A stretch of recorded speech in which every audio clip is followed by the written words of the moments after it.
Good morning. It's Thursday, May 30th. Thanks so much for joining us for this edition of Up to the Minute. I'm Sade Campbell, and I serve as the Strategic Enrollment Communications and Social Media Manager here at HCC. Pleased to be joined by my co-host, Miss Linda Davis, who serves as HCC Northeast College Operations Office Manager. Good morning, Linda. Good morning, Sade. Always a pleasure. It is. And you know what's not a pleasure? Realizing that half the year is almost over. Because what is 2024 doing except for just zooming past us? That's exactly what it's doing. Yes, yes. So good things. Wrapping out, fully wrapping out spring and gearing up for summer. So it's those are the markers of us being at the halfway point around the year. But we got a lot of stuff to catch people up on. People think that higher ed summer is a dead season, and that is just not true. So for those that need to stay up with Up to the Minute, how can they catch the shows? We are live on Houston Community College District's Facebook page, not HCC, and YouTube. We're also on X, LinkedIn, and HCCTV Monday through Friday at noon, 5 and 10. All right. Well, outside of being halfway point of the year, do you know what today is? What is today? Tell me. It is AG Day, which is short for Agricultural Day, when that is organized by the Agricultural Council of America. And both of our guests today have an agricultural focus, starting with our Thursday Family Fun Day guest, who will tell us how to bring butterflies, hummingbirds, and bees to the garden. Welcome into the show, Lorenzo Cormier, who's an entomologist for Enchanted Gardens Nursery in Richmond. Good morning, Lorenzo. Hello, good morning. Thank y'all for having me today. Glad to All be right. here. Well, you're gonna tell us how to bring all of those beautiful things to the garden. You and Linda are gonna have an awesome conversation in just a second. But first, we're gonna hear about HCC's summer agriculture camp to learn about the agricultural science careers in horticulture. Here to talk about it today is Zachary Giblin, who is the Urban Youth Development Agent for Texas A&M's AgriLife Extension Service. Welcome to the show, Zach. Morning, Sade and Linda. Thank you all for having me. So happy to have you. We have like a host, and we've been promoting them across the shows of so many summer camps that HCC hosts for all ages. But I think I want to kick things off with, just in a world full of digital and AI, what do you think is drawing different generations to agriculture? I think what's drawing different generations to agriculture is it's ever developing as technology advances.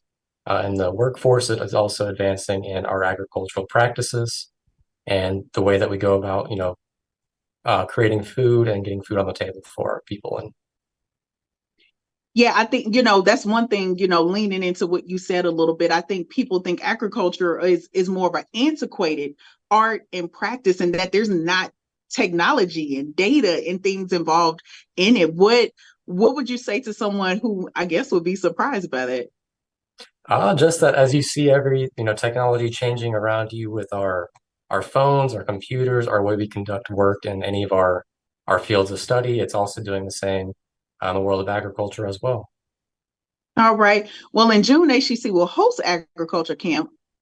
What campuses will they be held?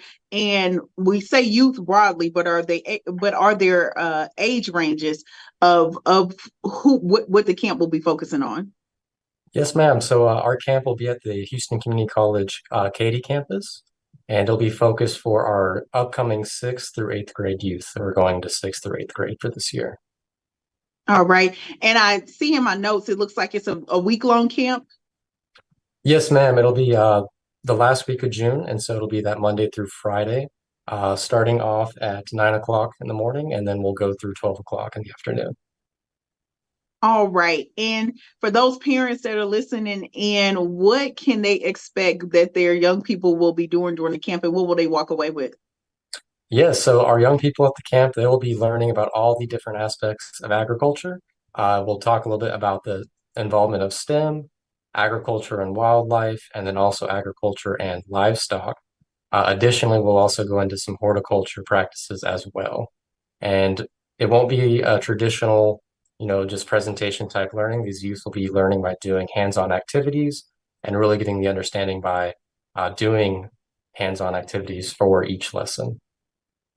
All right. And I see here that y'all have a model of learn by doing, because a lot of people will say hands on. So for those, I think you gave an overview. Help somebody, if someone really wanted to better understand, help somebody who wasn't there feel like they were there. What can they really expect from a day at the camp?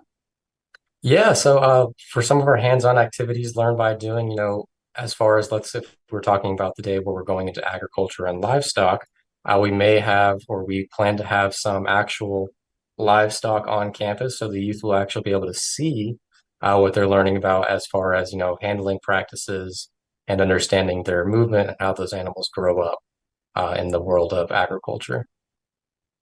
And I would fair to say that most of that age group had spent more time probably looking at a screen of how these animals live and not necessarily up close. So that sounds really cool. And I think we zoomed past one fact of who is actually hosting the camp. We want to make sure we don't skip over that. Repeat that, I'm sorry.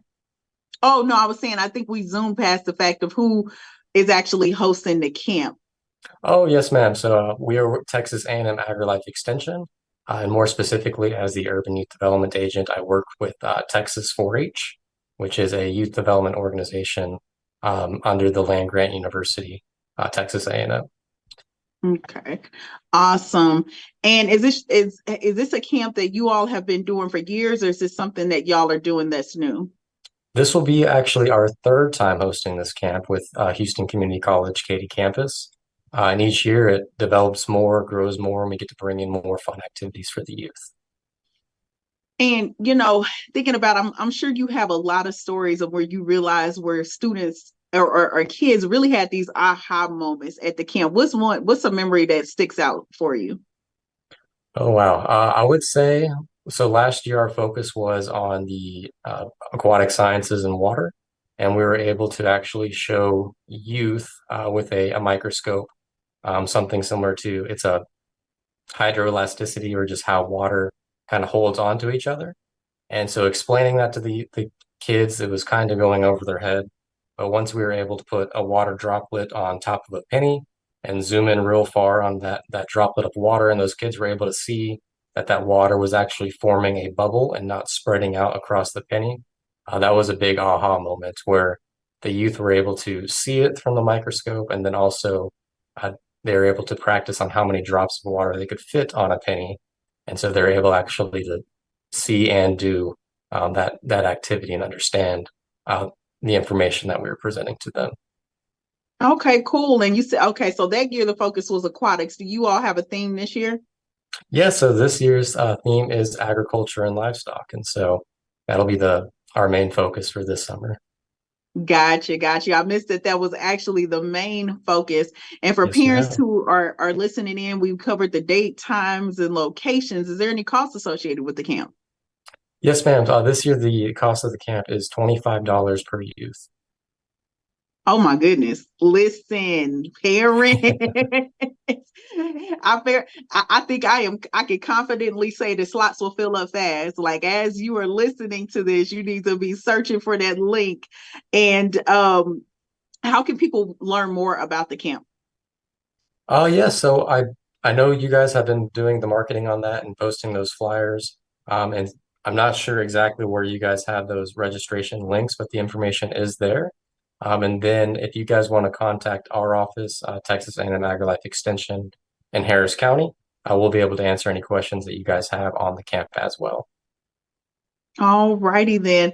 Well, thank you so much. The details will be posted after the show. So for those who are interested, the link will be posted after the show about how to get in contact. HCC is doing amazing partnerships across the community to really impact youth of all ages. So happy to have had you on the show, Zachary. Yes, ma'am. Thank you very much, Sharday. All right. Well, thank you so much. We've been speaking to Zachary Giblin, who is the Urban Youth Development Agent at Texas A&M's AgriLife Extension Services. We'll have details posted after the show. I don't know. I was trying to come up with a pun, Linda. I forgot. It was butterflies. Y'all are going to be talking about butterflies and gardens or something like that. I'm going to Just buzz me in. just Buzz me buzz in. over to you. Moving on to Lorenzo Cormier, entomologist for Enchanted Gardens Plant Nursery in Richmond. Welcome to the show, Lorenzo. Hello, Linda. Thank you again. I'm honestly excited to be here. I haven't done an interview before, so this is Well, interesting. we're so glad to have you. I have my floral print on today. We have our floral ambiance going on. We're excited to have you. But before we get into your tips to attract these beautiful, wonderful creatures, tell us the dates and times of your upcoming workshops on how to bring butterflies, hummingbirds, and bees to your garden. Yeah, so there at the Enchanted Gardens nursery, we will have two workshops specifically for pollinator gardening that I will be presenting at. Those will be June 13th and 15th at 10 a.m., I'm pretty sure, Mhm. for both. We're also having other community classes as well, pretty much every week in June, and that information is also posted on the Enchanted Gardens Richmond website, where you can Okay. sign up to view. Cool. Looking at my notes, looks like it's going to be from 10 to 2.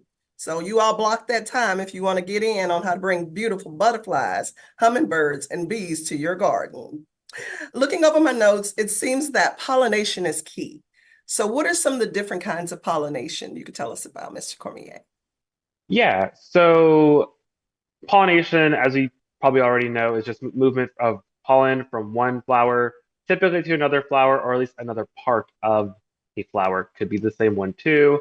There's many different types of pollinators.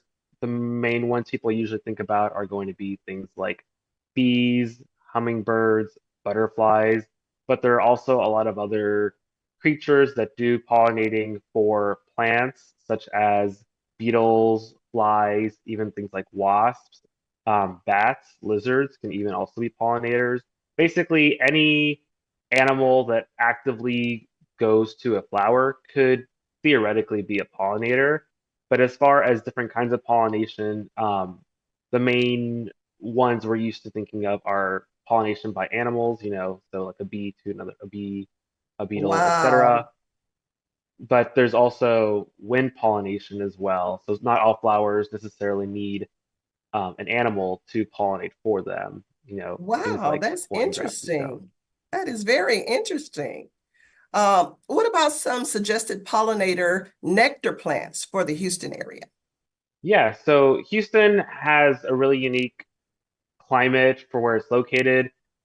We honestly have a really long growing season coupled with pretty heavy rainfall most of the year. So we have plenty of different options for pollinators. Some of the ones I would personally recommend that we do tend to carry at our nursery would be things like many different kinds of salvia, especially some of the Texas native species like Salvia gregii, aka autumn sage.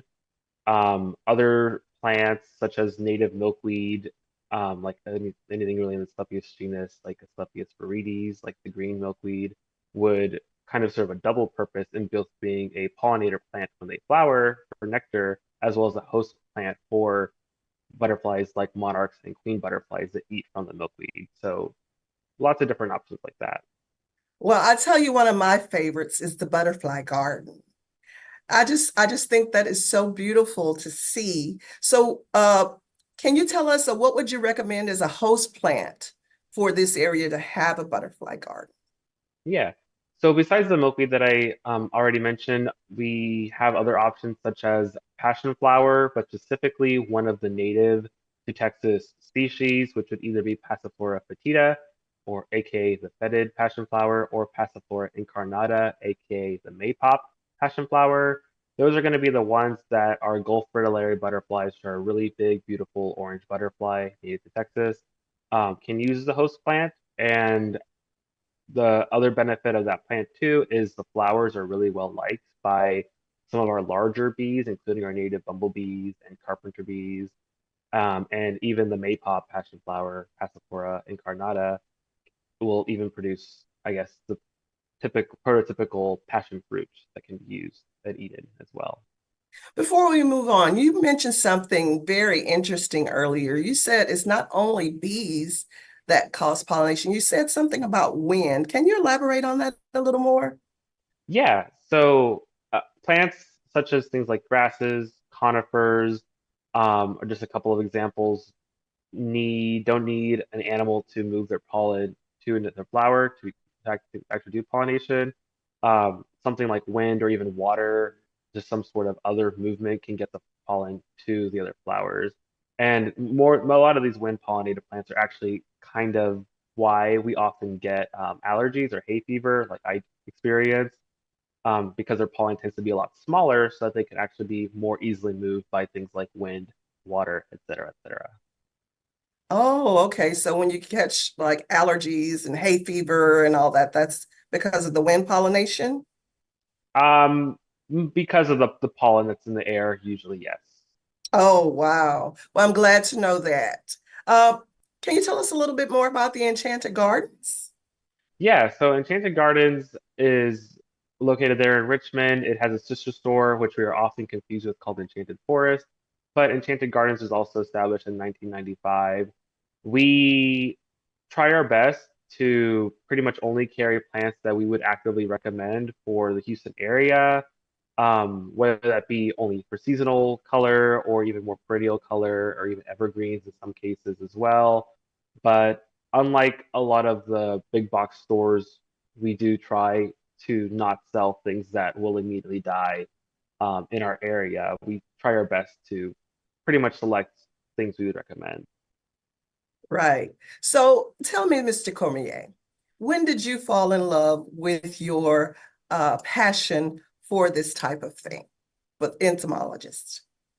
Yeah, so for me, it honestly started pretty young. I have some pretty vivid memories from kindergarten where my kindergarten teacher would bring in some of her host plants with caterpillars in them, and we would watch them grow while we were there learning other things in class. That's kind of part of what sparked that, but also a big factor for me was also just my grandma's love of gardening and how she's always tried to keep a lot of flowers in her yard for a lot of pollinators and other animals as well. So just kind of learning a lot from her too has also been a really big impact in my life and my passions. Wow, that is amazing. Hey, tell me a little bit about what you do there What I do where again? at the Enchanted Garden. What do you do? I mean, what do you do with your job? I'm sorry. Okay, yes. So I pretty much help people with their plants, whether it be picking out plants for their garden, problems with their plants, such as pest diagnosis, which could be things like diseases or even pests in an animal critter of some kind. I also will help recommend what plants to put in for the spaces that people have, whether it be like, hey, I have a really shady spot, but only this much space to use, or like, hey, I have a lot of sun, but all this space to use.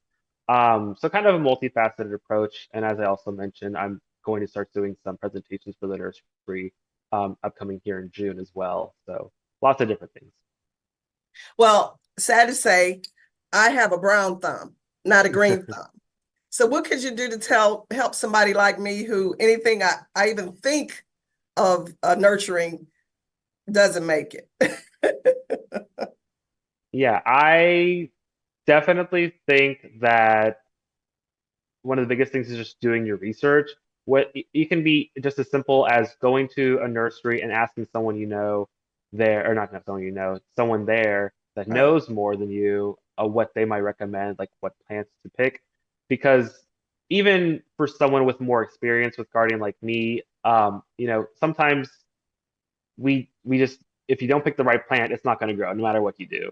So you always gotta have to be aware of your conditions, especially here in the Houston area. Probably the biggest problem we typically see from our customers at the nursery is problems with watering. Mostly overwatering if we're talking about stuff planted in the ground, but also even underwatering with stuff typically more in pots and containers where we might forget about them most often. But basically, I would say watch how much you're watering your plant, not too little, not too much. You do have to check your water amount in your soil and also making sure you're picking the right plants because some plants also do die. within the same year. So some are meant to not last forever. Those are typically more annual plants. So sometimes it's also just not So our fault. it's not just me. It's not just me.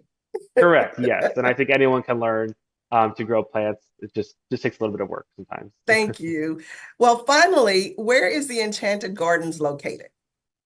Yeah, so we're located in Richmond. If you search up Enchanted Gardens Richmond, it'll bring up our new website with our specific address on there. It's probably about a 20-minute, 15-minute drive,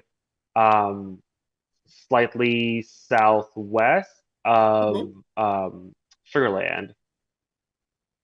So I have here 6420 FM 359 Road in Richmond, Texas. So if anybody's trying to find it, it is 6420 FM 359 Road, Richmond, Texas. Thank you so much, Lorenzo Cormier. You have been a pleasure. The entomologist for Enchanted Gardens Plant Nursery in Richmond. We'll have your information in the post after the show.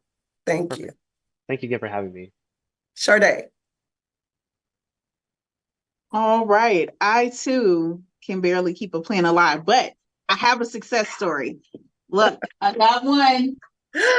No. I got one this year from Target. I need to have a love-hate relationship with Target.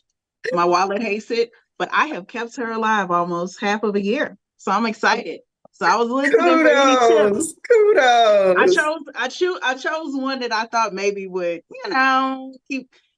be low maintenance because I'm high maintenance. So the plant can't be high maintenance too. Those two things don't go together. So. Right. Well, halfway through the year, it's still green. 2 thumbs up, even though they're brown.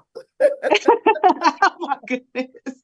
All right. Well, we're going to wrap things up with some announcements. First up, we have the Ableton Live workshops with a Grammy winner. Bet you didn't expect to see that or hear that.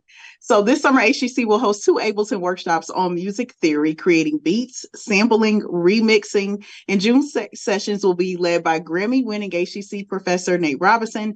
July's will be held by Ableton certified trainer David Sharma. They'll be happening from 9 a.m. to 1 p.m. on Saturdays. June 8th and 15th at HCC North Forest campus, and July 6th and 13th at HCC's Spring Branch campus. Registration will be posted after the show for details. Now, Linda, I love a good song, a little good beat, a little good song making contest. I don't know, it's activating a little something in me. I feel like that's an inside joke for those who don't know. I was pre-pandemic. Good vibrations. Yeah, but no, I think that's an amazing opportunity. I see it pop up on social media every year. So those who are musically inclined can learn just like the entire process. Awesome. Now, attention instructional historians, meet Dr. April Paluca. HCC will host Meet an Historian. Instructional historians can learn copy editing, consulting, and teaching with a history degree. It's going to be from 2 to 3 p.m. on Tuesday, June 18th. More information will be on the post after the show. All right, well, we have another summer camp opportunity. It'll be Coding with AI and Robotics Summer Camp. HCC's Northeast Summer Camp participants will learn about coding with AI and robotics free of charge, and lunch is included. It'll be happening Monday through Friday, June 24th through the 28th at the North Forest campus from 8 a.m. to 3 p.m. Availability is limited, so early registration is encouraged. Details will be posted after the show. Wow, that's the second thing going on at that North Forest campus. At zero to low cost at that. Yes. And that is in the Northeast region. Y'all can say hi to Miss Davis when y'all out there. Admissions information session. Get the help you need. Enrolling for classes, but overwhelmed with the process. HCC can help you with virtual information sessions. You guide you through it all. Whether you've got questions about applying, financial aid, international applying, or academic programming, our awesome advisors can support you through the process. Check out the post after the show for registration information. Okay. All right. This one is specifically for our HCC family, our faculty and staff members. PEP deadlines are approaching, and PEPs must be acknowledged in June. For those who are internal, know exactly what time of year it is. For more info about the process, visit my HCC or contact your talent engagement senior partner. The deadlines are June 1st for 9-month full-time faculty and part-time adjunct faculty, and June 30th for 10-month full-time faculty and full-time faculty and staff. Do not wait to the last minute and get that tap on the shoulder. Check the details posted after the show to get it in. Now, fall registration is now open. Open. Registration for fall semester has now officially started, with regular and small semesters offered in a variety of programs.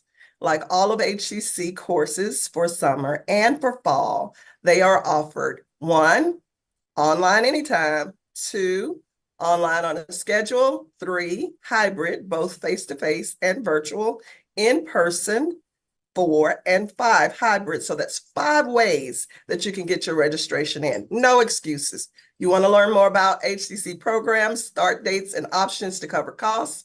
Check out hccs.edu/apply. All right. Yes, a lot of opportunities happening this summer, including the opportunity to get registered. So we're looking ahead and coming up for Film Friday. We'll welcome back a Houston Press film critic to talk about summer films and will they be a hit or a miss? And next week, which will be June, if you believe it, will be Mental Health Monday with our regular monthly guest, Dr. Sean Fitzpatrick. Thanks so much for joining us for this edition of Up to the Minute. We'll see you next time.